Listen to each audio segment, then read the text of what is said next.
Toujours que sur ce conflit, je voudrais savoir pourquoi. Les informations. Attendez, M. Caron. Attendez, est-ce que vous m'autorisez à répondre à votre question? Est-ce que pourquoi il n'y a que ce conflit finalement? Il n'y a pas du tout que ce conflit qui vous semble vous obséder. Je vais vous répondre. La plupart des postes que vous faites, la plupart des postes sont consacrés à ce conflit. Je vais répondre à votre question si vous me laissez parler. Parce qu'il y a d'autres conflits comme celui du Soudan, 150 000 morts, c'est aussi terrible. Pourquoi c'est ce conflit-là qui vous intéresse particulièrement? Je vais vous répondre tout de suite.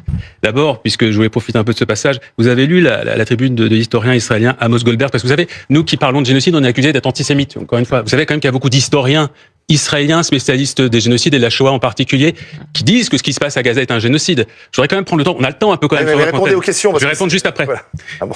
C'était dans Le Monde.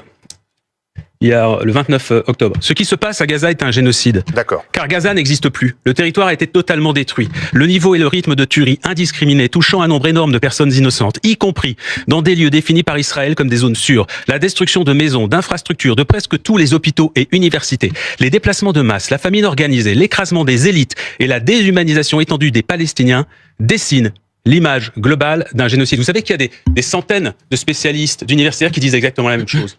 Voilà. Alors pourquoi j'en parle tant? Je réponds à la question. Parce qu'on n'est pas nombreux à en parler. Ah bon? Ouais. Il date de quand votre dernier sujet, vous sur BFM? Votre dernier sujet. C'est un long format qui a d'ailleurs été salué par la critique et qui a obtenu un prix qui s'appelle L'Enfer de Gaza. Merci, c'était quand ça? Il est encore disponible. Non, mais les massacres à Gaza, c'est tous les jours. Vous savez qu'il y a encore.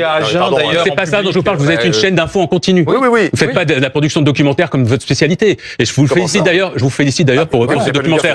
Maintenant, la question. Vous ne répondez pas à la question. Pourquoi? Si j'étais en train de vous répondre, je suis en train de vous dire parce que personne n'en parle ici. Parce que notamment les médias ne font pas leur travail. Tout le monde en parle. Vous plaisantez. C'est le conflit le plus couvert de ces derniers mois. C'est vous qui plaisantez. C'est le conflit le plus couvert. De quand date la dernière information que vous avez donnée sur les morts à Gaza?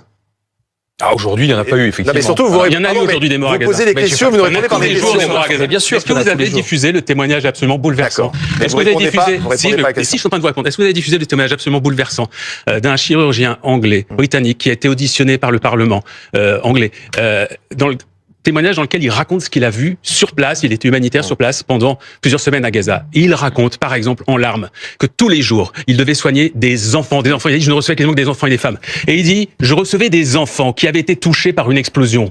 Et ils expliquaient, ces enfants, que lorsqu'ils étaient à terre, un drone arrivait et leur tirait dessus. Un drone arrivait et leur tirait dessus. Les enfants sont délibérément visés à Gaza. Est-ce que ça, vous l'avez montré, ce témoignage? Non, on n'a pas montré ce témoignage. Eh bien voilà, c'est exactement pour ça que j'en parle autant. Il y a d'autres médias qui les ont montrés. On a montré aussi le témoignage dans les journaux. Je réponds à votre question, si vous m'autorisez à y répondre. J'en parle autant parce que je suis obsédé par une chose. Ça c'est vrai. Je suis pas du tout obsédé par Israël, comme dit Arthur. Je suis obsédé par ce conflit. Je suis obsédé par la faillite de l'humanité. Aujourd'hui, à laquelle on assiste à Gaza. On la voit au Soudan, on la voit dans d'autres conflits. Non, on voit pas les choses de la même manière. Vous parlez jamais de la Russie contre l'Ukraine. Enfin, c'est simplement, je m'interroge pourquoi, en tant que député français de Paris, il y a beaucoup de gens qui parlent déjà de l'Ukraine, par exemple. En revanche, on est très, très peu nombreux. Pourquoi on est si peu nombreux? Ça m'interroge peut-être. Parce que quand on en parle pour dire ce qui s'y passe, pour dire la vérité de ce qui s'y passe, eh bien, on est harcelé, on est traité d'antisémite, notre famille est menacée de mort. C'est peut-être pour ça que si peu de gens en parlent. Par exemple, quand on parle d'Amsterdam. Non, mais c'est quand même curieux. Pourquoi vous n'en parlez pas? Mais vous plaisantez. Je suis en train de vous dire, quand datent vos dernières informations sur Gaza, écoutez, je vais vous faire toute la liste des reportages, je vais vous les envoyer, M. Caron. Mais vous n'avez pas mal envoyé, si vous étiez sûr de vous, vous me diriez. Tous les duplex qui ont été consacrés. Tout à l'heure, à 15h, on a montré, effectivement, les dernières images de Gaza. On l'a fait, ou hier soir, ou hier matin. Mais ça n'existe pas. D'accord. Émeric Caron, parlons d'Amsterdam. Est-ce que c'est un pogrom qui a été organisé dans les rues d'Amsterdam? Alors c'est incroyable aussi votre manière d'agir. On va repartir sur des batailles sémantiques. Vous utilisez des termes aussi comme génocide, et le terme pogrom a été utilisé pour ce qui s'est passé à Amsterdam. Il a été utilisé, oui. Notamment par les autorités néerlandaises. D'accord. Lorsque j'utilise le terme génocide, je m'appuie sur la Convention sur le génocide de 1948. Je m'appuie D'accord, c'est pas la question, c'est le terme du pogrom. Est-ce qu'il y a un pogrom à Amsterdam? Mais c'est incroyable, quand on ne vous répond pas en 10 secondes, il y a un problème chez vous. Donc, je m'appuie sur les nombreuses analyses des historiens, des universitaires. Vous m'interrogez sur le mot pogrom, qui a une vraie connotation historique. Pour le coup, c'est un historien que vous devez poser la question. Génocide. Pas à moi. En train de vous parler de ce qui se passe aujourd'hui à Gaza. Dans ce cas-là, ne venez pas devant des journalistes si vous ne voulez pas répondre aux questions qu'on vous pose. Si, sauf c'est pour ça qu'on puisse vous donner les réponses qu'on a envie de vous donner. Non, pas du tout. Et pas forcément ce que vous avez entendu. Non. Je suis en train de, vous savez qu'au moment où nous parlons, vous savez ce qui se passe dans le nord de Gaza. Il y a des bombardements, il y a des enfants qui meurent, il y a un nettoyage ethnique avec une famine qui est en train de se dérouler et c'est gravissime. Est-ce que ça, vous en avez parlé? C'est au moment. Pourquoi revenir sur ce qui s'est passé il y a 4 jours et qui a été déjà largement commenté? Si vous êtes venu simplement pour nous dire il faut parler de ça et pas parler de ça, ça va être compliqué de continuer la conversation. Vous arrivez avec vos questions et vous voulez absolument que je donne des réponses que vous attendez. Non. Jusqu'à présent, vous avez donné plus de questions que de réponses. Ce que je vais vous dire. Quand des gens m'accusent d'être trop focalisé, de trop faire de tweets, de trop communiquer sur ce qui se passe à Gaza, je crois que ces personnes n'ont pas compris que depuis 1 an, toutes les images que je vois et que je revois chaque jour, parce que c'est quasiment les mêmes qui nous parlent bien. Oui, vous avez même organisé une projection de ce qui s'est passé à Gaza à l'Assemblée nationale. Toutes les images que moi m'ont complètement changé. Pour moi, c'est le sujet principal qui devrait tout occuper. Ça devrait être sur votre antenne tous les jours. Mais pourquoi? Parce que nous avons. On devrait parler que de ça.